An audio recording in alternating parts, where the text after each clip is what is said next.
good morning and welcome to the Schooner Morning Show. I'm your host, Mark Prevo, and we're very fortunate today to have with us Mr. and Mrs. Martel, living in apartment 317. And Jerry, you and I have known each other for a while, just out in the community. Oh, yeah, 20 plus years. 20 plus years, bumped into each other here and there. And Claudette, I've only met a couple of times, I think, before, but not formally. But it's awful nice to have you both here now. It really, really is. Nice to be here. Well, great. Well, it'll be even better down the road. I guarantee it. Is that a promise? That is a 100% promise, I swear to God. We'll hold you to it. Yes, absolutely. So where were you guys born? How did you meet? Where were you born? Were you born in the same towns, or did you meet somewhere? Or? No, I was born at home in Auburn. At home. On Enfield Street. Another, yeah. And I was born at home in Lewiston. So both from the Lewiston, Auburn area then? That's great. And you attended local schools? Yeah. Yes, we did. Yeah, I started at St. Louis. Yeah. And my folks moved to Lewiston when I was in 6th grade, and then transferred to St. Peter's. Yeah. Went on to St. John's. You started at St. Peter's, I think. Yes, And stayed there, went to St. John's. right. And that's the interesting story, is St. John's was not co-ed in those days. And so we met each other at graduation practice, would you believe? Isn't that something? And I was not allowed to date or anything in those days. right. So I met him, like he said, at practice. And then he called me for a date, and we've been together ever since. Isn't that something? So you both grew up at Saint schools. You were at all the schools with Saint in them, and then and that's right too. St. Dom's was not co-ed. Right. That's correct. There was a boys' school, right, and a girls' school. Yep.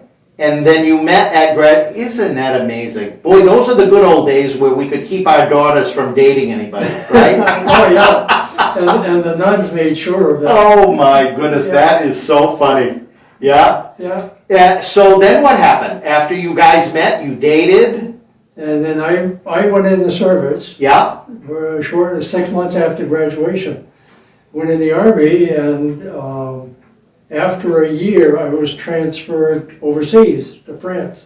Oh boy. We were going to get married before I went overseas, and Yes. her mother, pleaded with us not to do that. Right. So I was going to be in France for 2 years. So after a year, I sent for her, and we were married there. She came over to France, Really? and we were married in France. Wow. So Yeah. you made the trip over the pond, so to speak. I bought her a one-way ticket to make sure she couldn't escape. I love it. I love that. It was fabulous. Our oldest daughter was born there in France. Yeah. At a military hospital. And then of course we came home. And Right. So you stayed in France and lived there while you were in the service, Right, performing your duties and doing what you needed to do. right. And you both got to experience France together as a married couple. That's right. It was a wonderful year. Oh, I'm so envious. I think that's fabulous. And I was glad I understood French. Right, yes. Different French though, didn't you find? Yes, but Then- you got used to it. Oh, after you a get while. used to it. Yeah, the Very Parisian French versus the Canadian French. Yeah. Yeah, I went there and my dad was with me. My dad was stationed in France too, in the Navy. And he always wanted to go back, so we went. And he was amazing how he could understand the language and talk it. But everybody over there was saying, "You're from Canada, aren't you?" They knew right away by his accent, Canadian or French-speaking accent, that he was not Parisian. Yeah, of course, we being married after the year, we lived on the French economy. We lived in a small French apartment and, shopped in the French economy and, Right. had a lot of interaction with French people. And most of them couldn't believe that we were Americans. They said Americans don't speak French like that. Exactly. Yeah. See, now 20 years we've known each other and I never knew any of this. Yeah. See how wonderful that is? keep it a secret. Oh, no, it's out now. Right. Oh, that is just great. So, all right, so bring us back to the States now. Your time in the service has ended, and you both decided that you wanted to come back and live in America? That's right. Yeah, we both moved back home, basically, back Right. to Lewiston. Yeah, And raised our family here, and, you know, we've been here ever since. ever since. Never a trouble finding work or raising the kids or anything like that. No. Just a wonderful area to live, work, and play. Yeah, exactly. I say the same thing. I say the same thing. It is a wonderful place. That is truly amazing. Now, do you love baguettes now? I mean, being in France, I still love it. Yeah, they it's great. eat bread, they drink wine, they just I don't enjoy drink. themselves. Yeah, Yeah, yeah. boy, that's great. So tell me a little bit about your children. How many children do you have? Just 5. Just 5. Oh, just 5. Just fine, yeah. Just 5. Yeah. And tell them many grand and great-grand. We have 13 grand and 18 great grand. Holy cow. It must be difficult just to keep track. Oh, yeah. Of everybody. She has that many. I'm too young for that. So did you have boys and girls, or Yeah, we had 3 girls and 2 boys. 3 girls and 2 boys? And 3 of them live in this area. Yeah, 2 in Auburn, 1 in Minot. yeah. And then we have 1 in New Hampshire and 1 in North Carolina. Gee, wow, that's really nice. So 4 of them, 3 right here, 1 very close, and then 1 down in North Carolina, which isn't bad. Yeah. Yeah. Geez, and they've got children of their own, hence the grandchildren and the great-grandchildren. I just find it hard to believe you have great-grandchildren. Oh, yeah. Just doesn't seem like, Those are easy.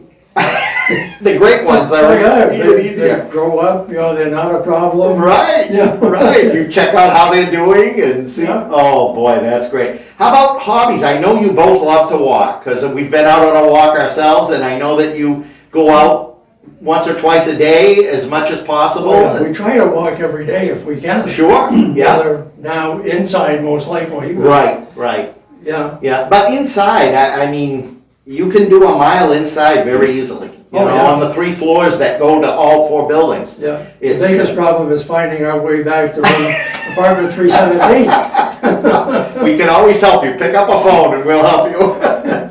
That's great. Well, are there any other hobbies or interests or passions that you have that you'd like folks to know about?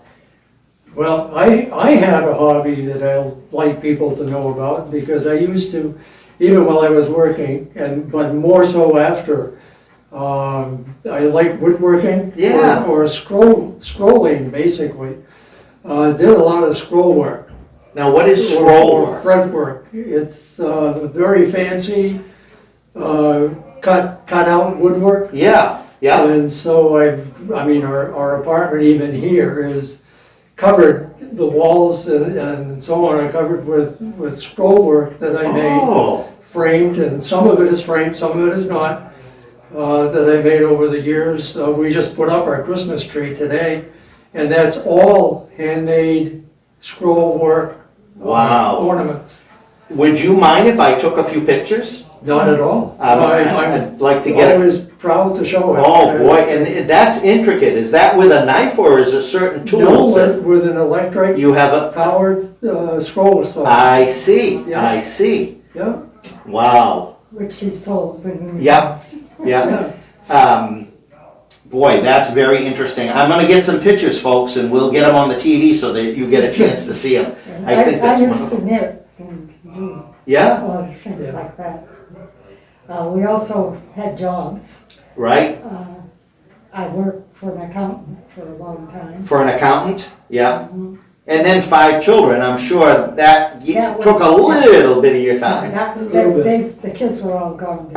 And then, when I worked for CPA, I did volunteer tax preparation, Yeah, yeah, and I did that for a few years. And Very nice. once in a while, somebody sees me and they say, "You're still doing taxes?" Yeah, yeah. Well, everybody needs help with that. I'm sure that people don't forget if you've helped them. They haven't forgot that. Yeah. Yeah. Boy, that is wonderful. You know, you say that you knit. I just got a call from a lady here at Schooner who every year her goal is to knit a lot. I mean, hundreds of mittens, hats, That's slippers. Oh, okay, that must be Louise Morgan. Well, Louise does that. This is Ann Anderson. She lives in your building on the third floor. Oh, And okay. she's got 150 pair ready right now that she's gonna let us know who to bring them to, and we're gonna get them to that event, that venue for her. That's You You fantastic. know, so. And I stopped knitting because I didn't have anybody to knit for. Oh boy, I'll tell you, if you want to pick it up again, it's great with the dexterity. It helps with your fingers. Even my wife is going to start. She used to knit as well, but she just told me the other night that she's going to start taking it up again because she had read it helps with arthritis and it helps with keeping your hands nimble. And Ruth Southworth's very good with her exercise in the morning. She even does the hand part of it, you know. Me too, those. Yeah, we don't think of that. We don't think about keeping our hands active, so. Right, yeah, no, we follow Ruth every morning. Oh, that's great. That is great. You know, that exercise program has been done here for 30 years. It's the does. same program that they started in the beginning, and we've had at least 6 or 7 people in my reign here. Actually, Ruth told us that, we met her before. Yeah. Walking around, and she told us that. We've had several experts, health experts, say that they would come in and build a routine for us, but after they see that routine, they say, I can't improve on that, that's excellent. Yeah. You know, Especially for folks our age. yes, You know, it's right, ideal. for the audience, you've got to tailor exercise for the audience, Yep. and that, we're really proud of that. Well, I knew this would be wonderful, and I knew it would be very easy, because you folks are very easy to talk to and get along with. This is fun, yeah. Yeah. I could go on for another hour, right? But before we had COVID, we used to do this a lot. We used to have different groups meet because you could tell your story to different people and listen to different people, and this was a way to do it without, you know, having a group together. Yeah. But the light is there at the end of the tunnel, and it's getting brighter every day, so Oh, let's hope so. we'll get back to some sense of normalcy soon, I'm sure. Yep, In the meantime, I can't thank you both enough. it's been a pleasure. I appreciate the time. Okay, And thank you folks at home for tuning in. This has been the Schooner Morning Show. Tune in every Tuesday and Thursday morning at 10:05. Goodbye for now.